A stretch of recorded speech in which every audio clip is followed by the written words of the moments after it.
मंगलमय मंगलकरण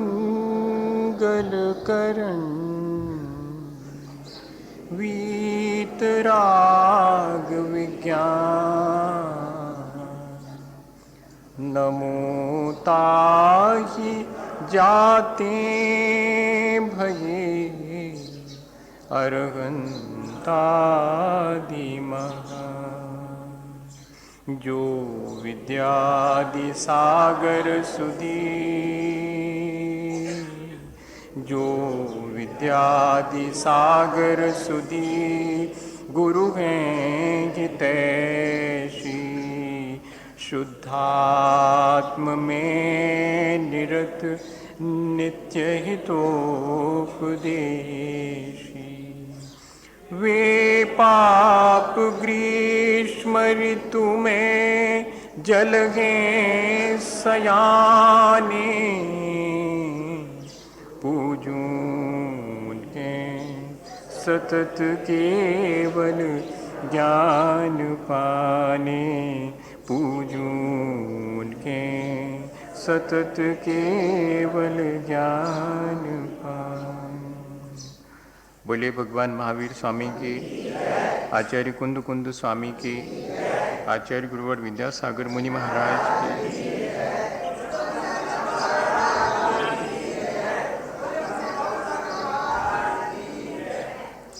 हम सभी लोग अपने जीवन को अच्छा बनाने के लिए रोज़ विचार करते हैं और जिससे जितना बनता है उतना उन विचारों के अनुरूप प्रयत्न भी करते हैं।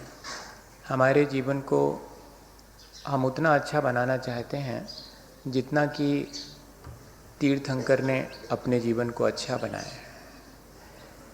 तीर्थंकर वे कहलाते हैं जो तीर्थ यानी धर्म का प्रवर्तन करते हैं।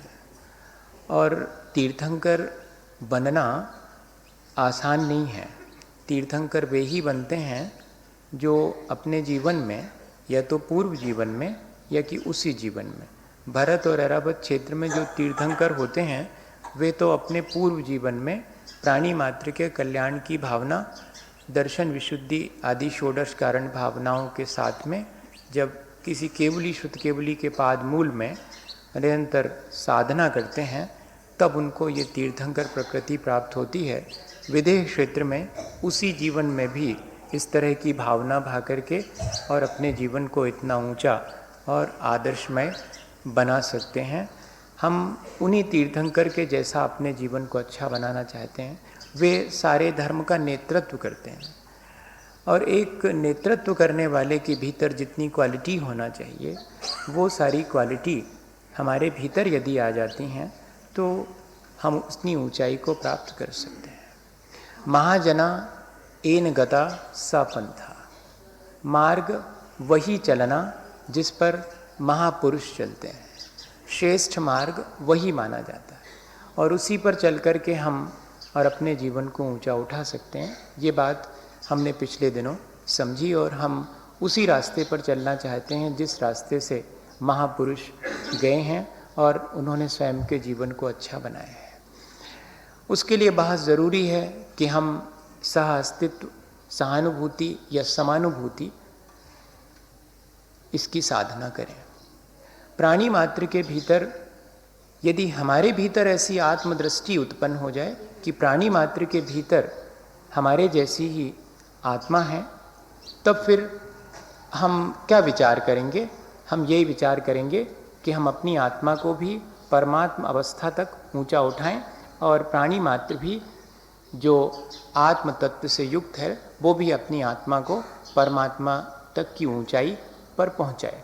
ये कहलाती है समानुभूति, एम्पैथी।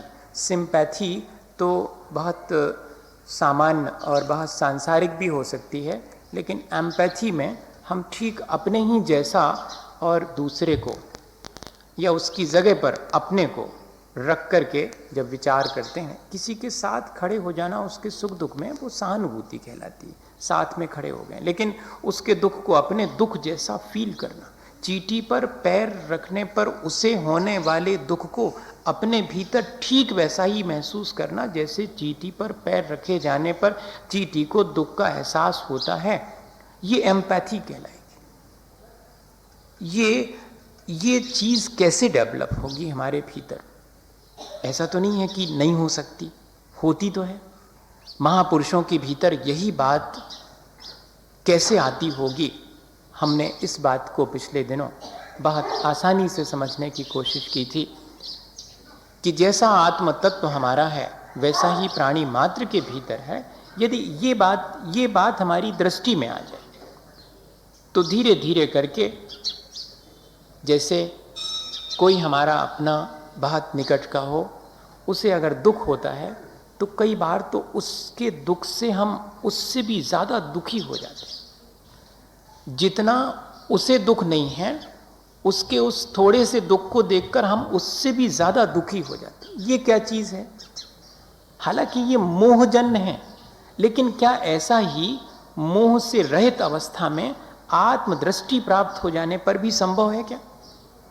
तो आचार्य भगवान तो कहते हैं कि हाँ, ऐसा संभव है। जब प्राणी मात्र का दुख अपने दुख से भी ज्यादा मालूम पड़ने लगे, कैसे प्राणी मात्र इस दुख से दूर हो और उस प्राणी मात्र में मैं स्वयं भी शामिल हूं, इस तरह की भावना हमारे भीतर आवे तो फिर हमारा जीवन और उतनी ऊंचाई तक पहुंच सकता है।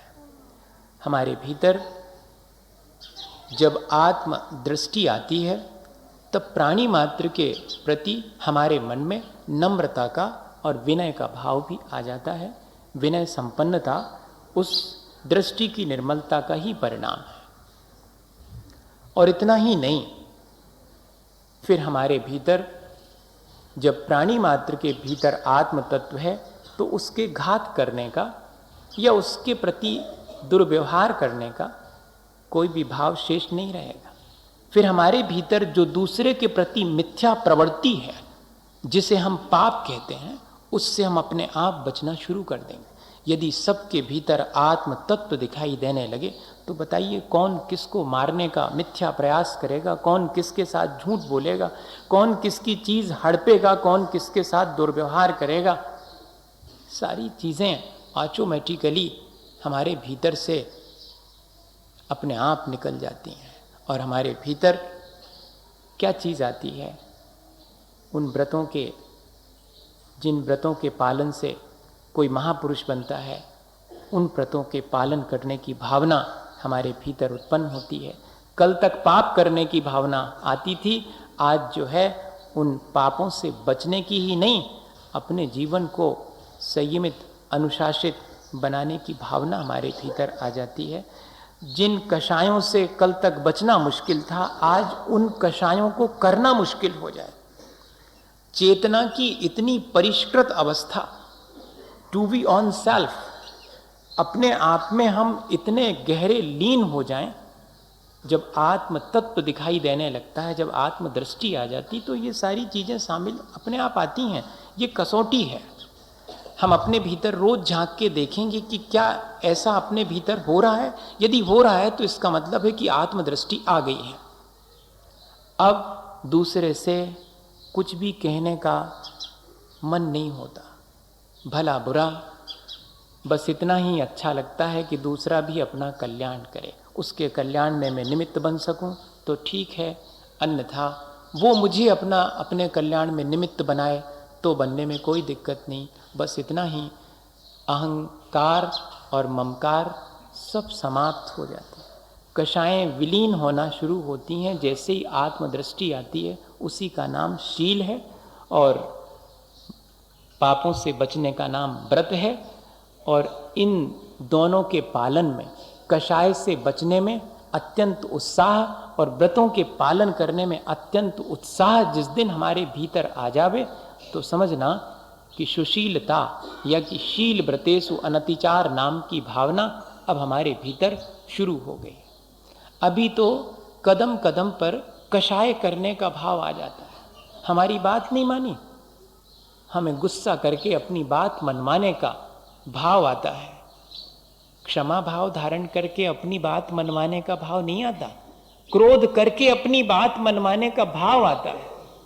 अभी कषाय के प्रति मेरे मन में उत्साह ज्यादा है, अभी मुझे कषाय करने में लाभ ज्यादा दिखाई पड़ता है, अभी मुझे अपने क्षमा धर्म को धारण करने में या कि कोमलता और सरलता और पवित्रता को धारण करने में उतना उत्साह नहीं है, तो मेरे भीतर अभी शील व्रतेषु अनतिचार नाम की भावना उद्भूत ही नहीं हुई है। जिस दिन कषाय करने में शर्म मालूम पड़ने लगे, जिस दिन क्रोध करने के बाद शर्म मालूम पड़े, अभी तो क्रोध करने के बाद ऐसा लगता है कि ठीक किया है।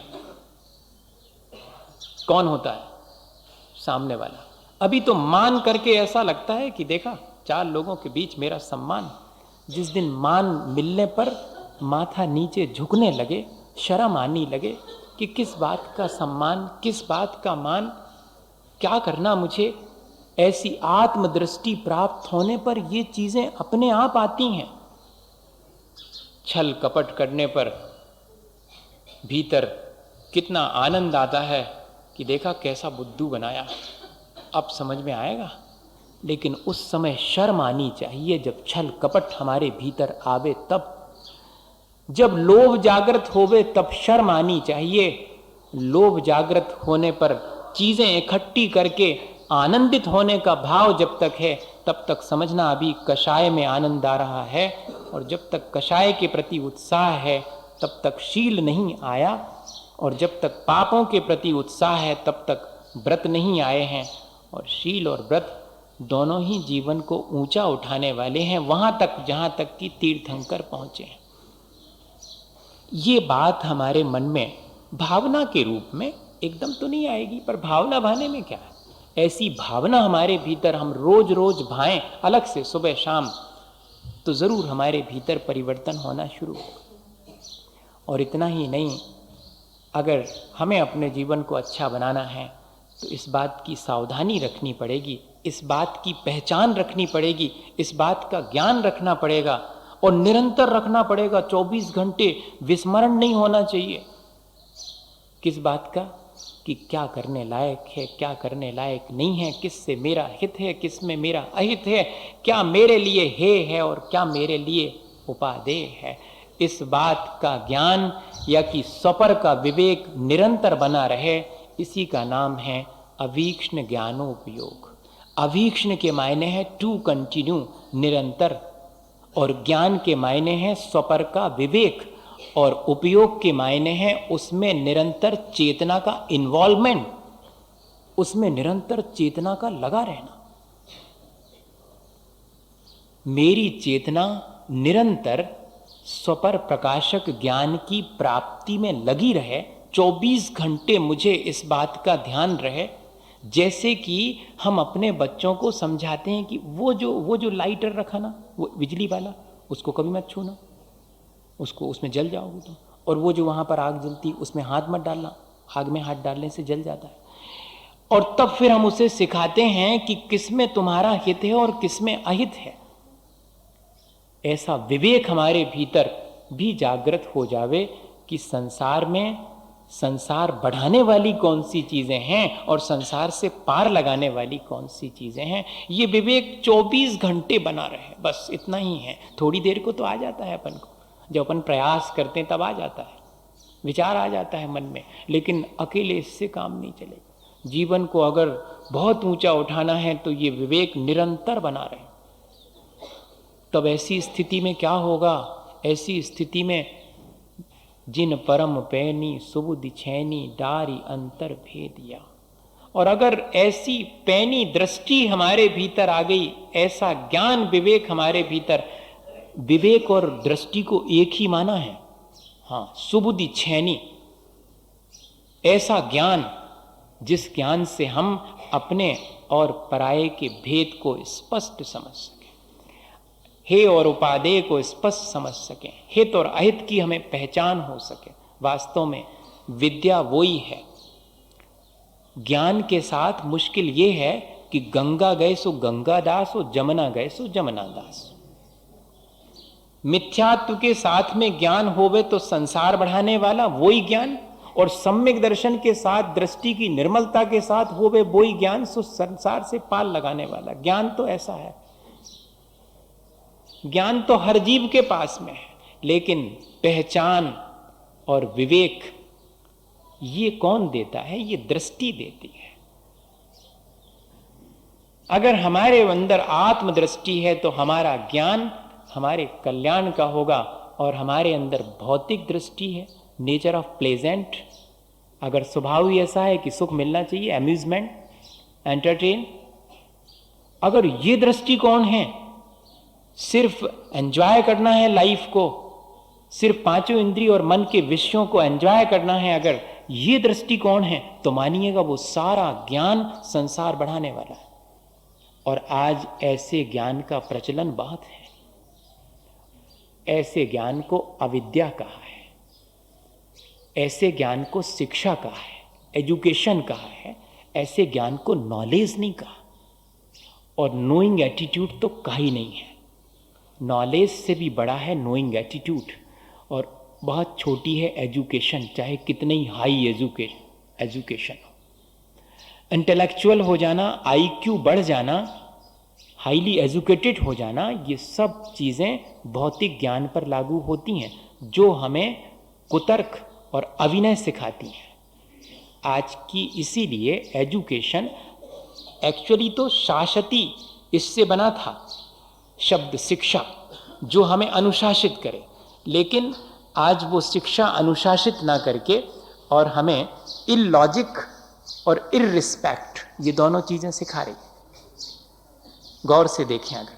और विद्या वो है जो हमें आत्मज्ञान सिखाती है, विनयवान बनाती है, और जो भी चीज़ हम करेंगे बुद्धि के साथ करेंगे, तर्क संगत करेंगे, ये सिखाती है विद्या।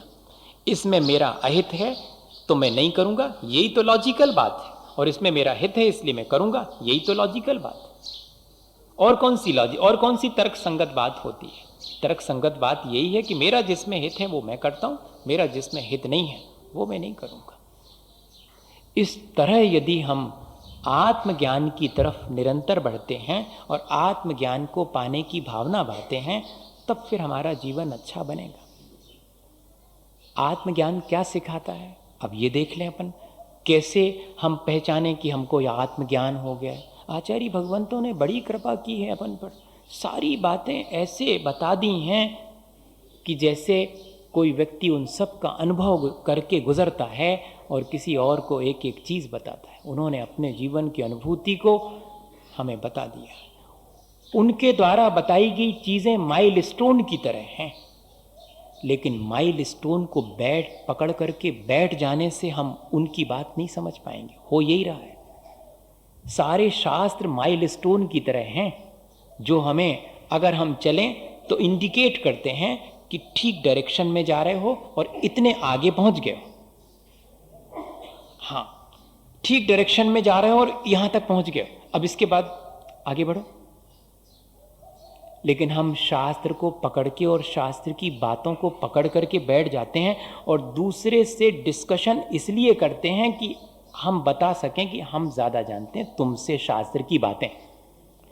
हम वाकई में अपने जीवन में कुछ जानते हैं, इससे हमें कोई चिंता नहीं। शास्त्र की बातें हम तुमसे ज़्यादा जानते हैं, ये है शब्द ज्ञान, इससे कुछ नहीं होने वाला।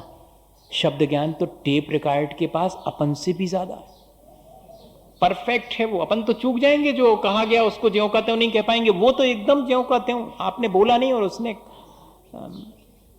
ट्रैप हो गया उसमें। वो हमें ये देखना चाहिए कि आचार्य भगवंतों ने जो अपने जीवन के अनुभव से बातें बताई हैं, क्या वे हमारे जीवन के अनुभव में उतर सकती हैं? उन्होंने जो कसौटी दी है उस पर अपने उस ज्ञान को कस करके देखें तो ज़रूर से हमें मालूम पड़ जाएगा कि हम आत्मज्ञान की दिशा में बढ़ रहे हैं या कि भौतिक ज्ञान की दिशा में बढ़ रहे हैं।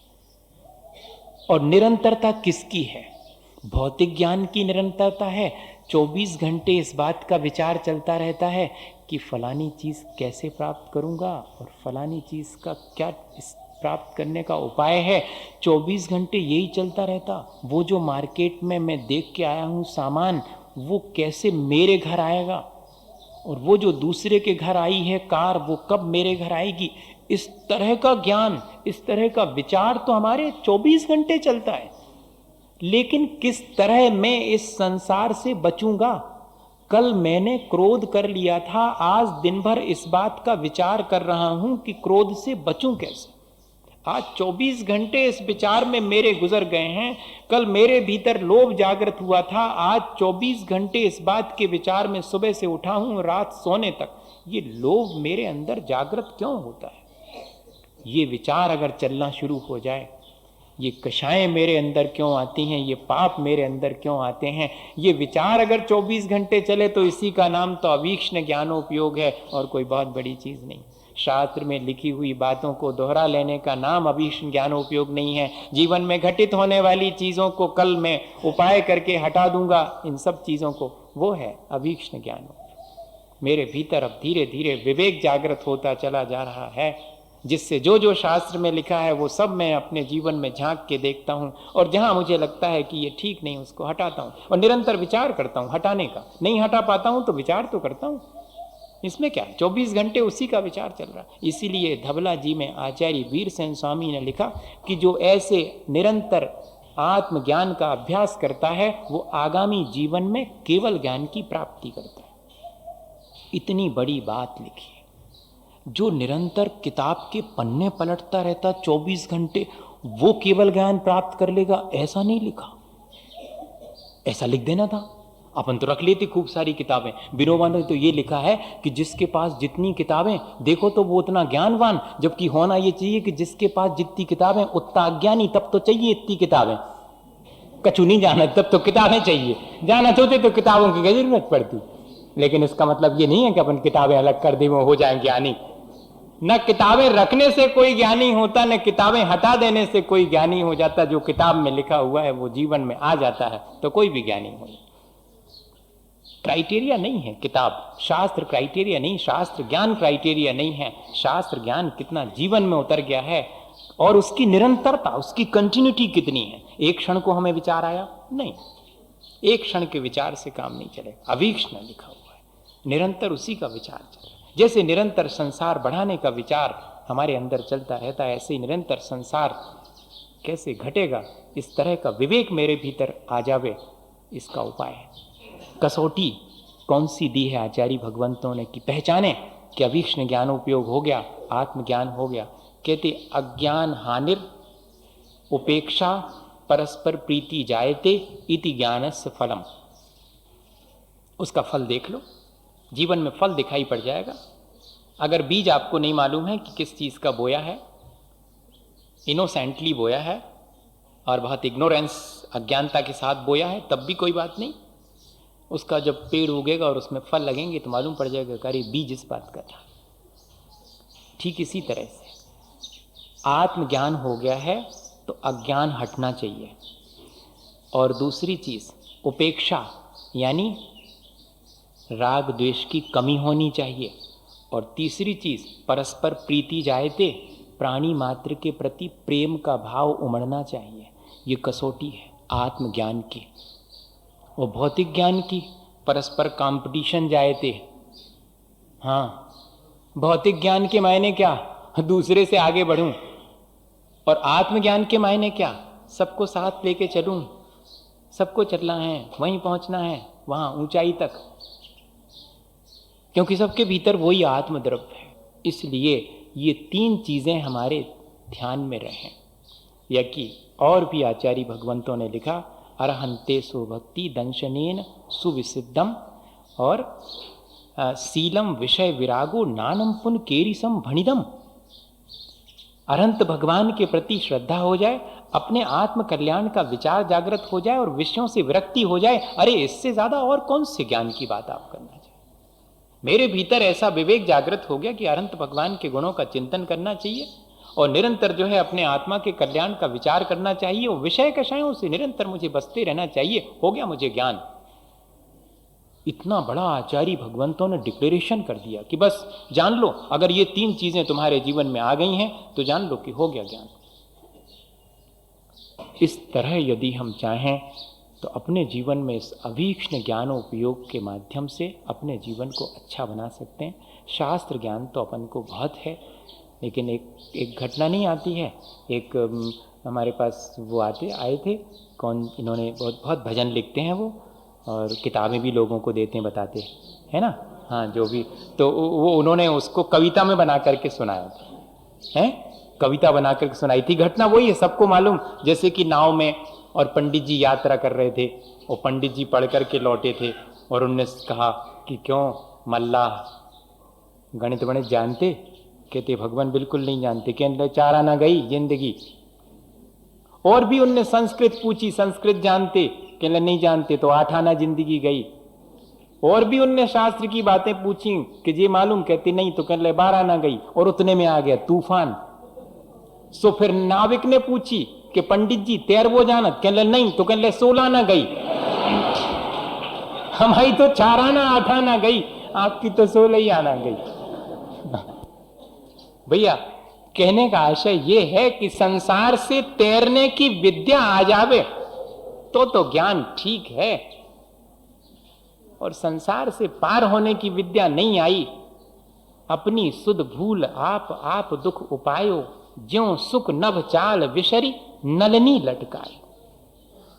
हमारे पास हमारा आत्मज्ञान है, कहीं से लाना नहीं है, लेकिन हम भूल गए और कुछ नहीं। हमें याद दिलाने के लिए तीर्थंकर आते हैं, हमें उठा देते हैं, झचकोर देते हैं, लेकिन क्या करें, हमारी आदत इतनी हो गई है कि उनके जाने के बाद फिर सो जाते हैं। हमें बार बार उनकी वाणी का अभ्यास करते रहना चाहिए। जो जिन वाणी है उसका निरंतर अभ्यास भी करना चाहिए, जिससे हमारा आत्मज्ञान बढ़े। ऐसा नहीं समझना कि अपने आप आत्मज्ञान आ जाएगा। आत्मज्ञान जिनवाणी के निरंतर अभ्यास से आएगा। सो जिनवाणी का निरंतर अभ्यास भी अवीक्ष्ण ज्ञानोपयोग में निमित्त है, इसलिए वह भी नहीं भूलना, लेकिन उसे ही सब कुछ नहीं मान लेना। उसके बाद एक कदम आगे बढ़ करके अपने जीवन में जैसा जिनवाणी में लिखा है वैसा ही अनुभव करने के लिए भी प्रयत्न करना। तब हमारा जीवन अवश्य उसके माध्यम से और ऊंचा उठेगा। मुख्य बात इतनी ही है। हम इसके लिए अलग अलग ढंग से जैसे अपन के समझ में आए वैसा समझ सकते हैं।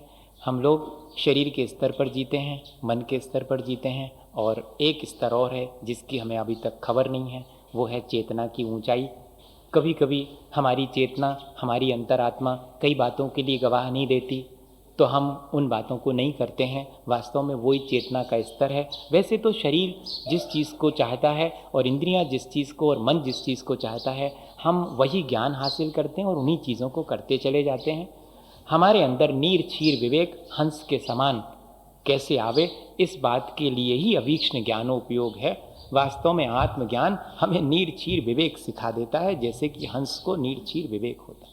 हंस के समान हमारा ज्ञान हो जावे, वह शास्त्र का ज्ञान भी हमें वैसा ही उतनी ऊंचाई दे सके।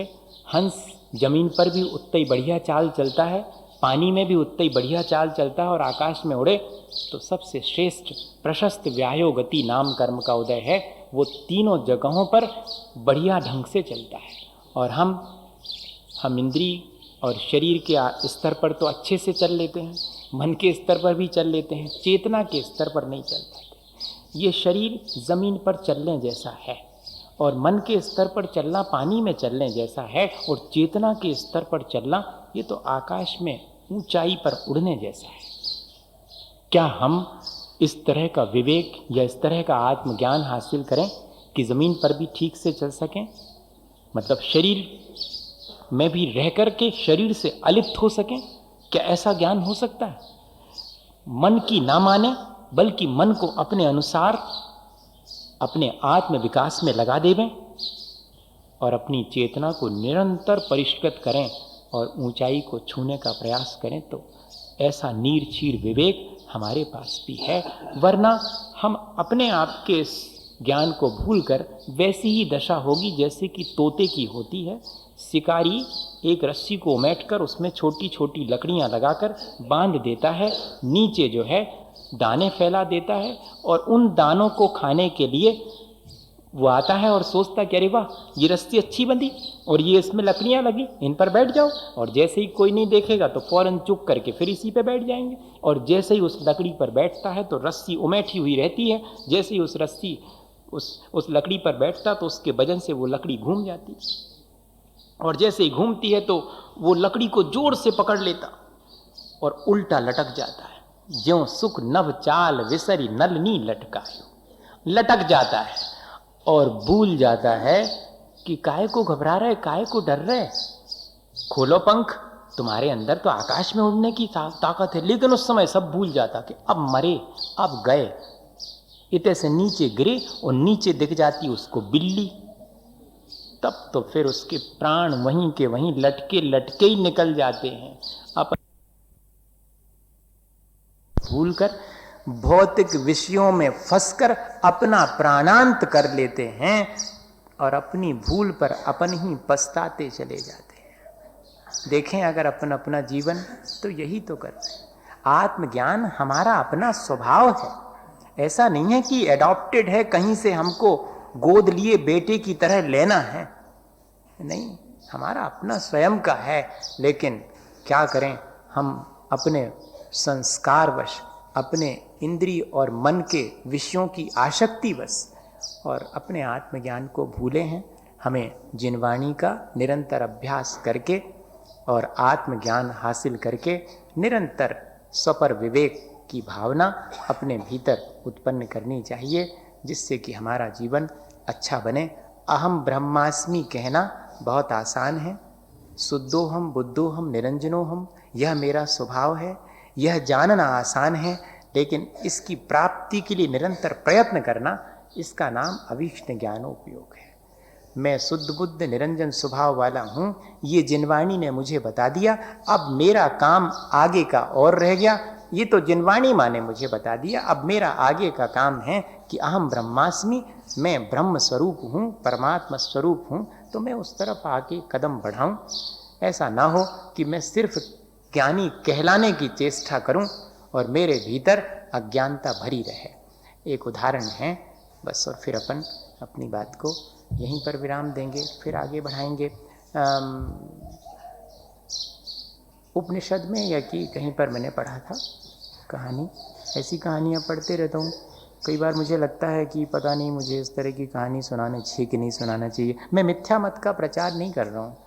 मुझे कई बार ऐसा लगने लगता है कि कोई को लगेगा कि क्या अपने यहाँ की कहानी नहीं आती आपको, जो दुनिया भर की ला करके सुनाते हैं। हाँ, मतलब ऐसा लगने लगता है। मुझे वर्तमान योग की घटनाएं बहुत कम आती हैं, वो मेरी अपनी कमी है। मैंने कई बार अभ्यास भी किया लेकिन नहीं हो पाता है वैसा। कोशिश मेरी अभी भी है निरंतर, जबकि 5-7 दफ़े पद्म पुराण पढ़ चुका हूँ सन 80 से अभी तक। पर वो घटनाएं ज्यों की त्यों याद नहीं रहती। वो बहुत लंबी लंबी घटनाएं हैं, उनमें से बहुत छोटा सा निकाल पाना। मैं क्लैरिफिकेशन दे रहा हूँ एक्चुअली, और कुछ नहीं, ताकि आप मुझे अच्छा ही समझते रहें, क्योंकि मैं हूँ गड़बड़ कर रहा हूँ।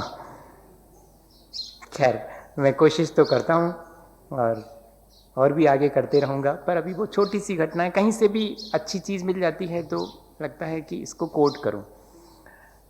विश्वामित्र ऋषि हुए और उनको ब्रह्मर्षि कहा जाता था, और वशिष्ठ भी उन्हीं की तरफ बढ़ रहे थे, वैसा ही ज्ञान उनका भी था।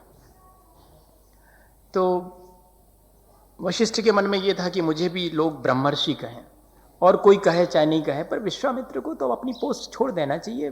खुद ब्रह्मर्षि बने फिरते हैं, हमको दे दें वो पद, तो हम ब्रह्मर्षि हो जाएं, और वो अब ऑर्डिनरी बन करके जिए। अब जिंदगी निकल गई उनको इस तरह।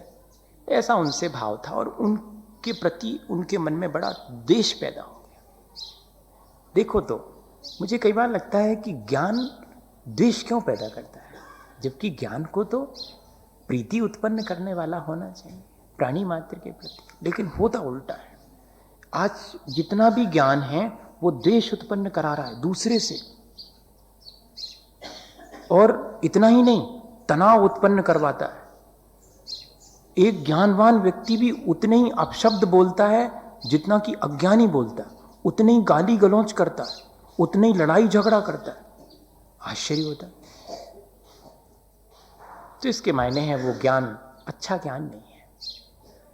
वशिष्ठ को भी ज्ञान तो था, लेकिन वो ज्ञान उनके आत्म कल्याण करने वाला ना होने की वजह से अज्ञान ही था। और एक ही लालसा थी कि मुझे ब्रह्मर्षि कहें, लोग मुझे ज्ञानी माने। अगर ज्ञान हासिल करने वाले की एक ही लालसा हो कि लोग मुझे ज्ञानी माने, तो वो ज्ञान उसका आत्म कल्याण और दूसरे का कल्याण नहीं कर सकता। वो अकल्याण ही करेगा, दूसरे का भी और अपने का भी। उन्होंने बहुत उपद्रव किया विश्वामित्र के जीवन में, उनके सारे पुत्रों को नष्ट कर दिया। एक दिन विश्वामित्र के नमक खत्म हो गया घर में, तो अरुंधति ने कहा कि नमक नहीं है। उन्होंने कहा जाओ वशिष्ठ के यहाँ से ले आओ। अरुंधति बोली कि वही वशिष्ठ जो आपसे शत्रुता रखते हैं, उनके घर मुझे नमक लेने भेज रहे, जिनने कि अपने बेटों को मार दिया। तो विश्वामित्र ने कहा कि तुम क्या समझती हो मैं वशिष्ठ से द्वेष करता हूं? मुझे तो वशिष्ठ से बहुत प्यार है, और अगर इतना ज्यादा मुझे प्यार ना होता तो मैं कभी का उसे ब्रह्मर्षि कह चुका होता। उसके प्रति मेरे मन में प्रेम होने की वजह से मैं जब तक उसे उस योग्य ना पालूंगा तब तक वैसा नहीं कह पाऊंगा। ये जो अपन दूसरे को झूठी उपाधि देते हैं, ये समझ लो कि दूसरे से अपना द्वेष भजा रहे अपन। अगर आपका किसी से वास्तव में प्रेम है, लगाव है, तो उसे फोकट की उपाधियों से बचाओगे आप। हां, और इसीलिए विश्वामित्र ने उन्हें कभी ब्रह्मर्षि नहीं कहा। उतनी ऊंचाई छू लो, अपने आप हमारे दिल से निकलने लगेगा कि आप ऐसे हो, फिर आपके साथ किसी भी उपाधि की आवश्यकता नहीं पड़ेगी। उपाधियां आपकी मोहताज हो जाएंगी, जिन उपाधियों के आज आप मोहताज हो रहे हो। ऐसा विश्वामित्र ने अरुंधति से कहा। लेकिन वशिष्ठ तो उस दिन इस पार उस पार का निर्णय करने आए थे, बाहर खड़े थे। जिस समय घर के भीतर ये चर्चा चल रही है विश्वामित्र की अरुंधति से कि मेरा तो बहुत अत्यंत प्रेम है, द्वेष नहीं है, इसलिए तो कहता हूं कि जाओ नमक ले आओ उनके घर से। मैं तो उसे कब का ब्रह्मर्षि कह दूं, वो हो तो जाए उतनी ऊंचाई का। और वशिष्ठ बाहर खड़े थे। विश्वामित्र मेरे प्रेम की वजह से मुझे ऐसा नहीं कह पाते, इतना प्रेम मेरे प्रति उनके मन में है। दरवाजे खोल करके भीतर आकर के साष्टांग विश्वामित्र के चरणों में गिर गए। जो कल तक वशिष्ठ विश्वामित्र से अकड़ते थे, आज उनके चरणों में गिरे। और लिखा यह है कि विश्वामित्र ने फौरन उठाकर गले से लगा के जोर से कहा कि ब्रह्मर्षि वशिष्ठ, तुम्हारा जीवन सार्थक हो गया। उस दिन पहली बार जो है उनके मुंह से निकला कि अब तुम्हारे भीतर अपने ज्ञान का अहंकार जाता रहा, यही तुम्हारे ज्ञान की उपलब्धि है। जिस दिन हमारे भीतर से ज्ञान का अहंकार हट जावे, प्राणी मात्र के प्रति करुणा का भाव आ जावे, और ये अज्ञान हट जावे कि मैं ज्ञानवान हूं, और दूसरे के प्रति राग द्वेष का भाव कम हो जाए, समझना अब अपने भीतर अवीक्ष्ण ज्ञानोपयोग की भावना उत्पन्न होने लगी है। हम सब ऐसे ही आत्मज्ञान के लिए हमेशा उत्सुक रहें, ऐसे आत्मज्ञान को पाने की भावना भाएं। और जब अपन को तीर्थंकर या केवली शुद्ध केवली का पाद मूल मिले, तब प्राणी मात्र के कल्याण की भावना से और ऐसे आत्मज्ञान को हासिल करने की भावना भाएंगे तो ज़रूर अपना जीवन ऊंचा बनेगा। इसी भावना के साथ बोलिए आचार्य गुरुवर विद्यासागर मुनि महाराज की।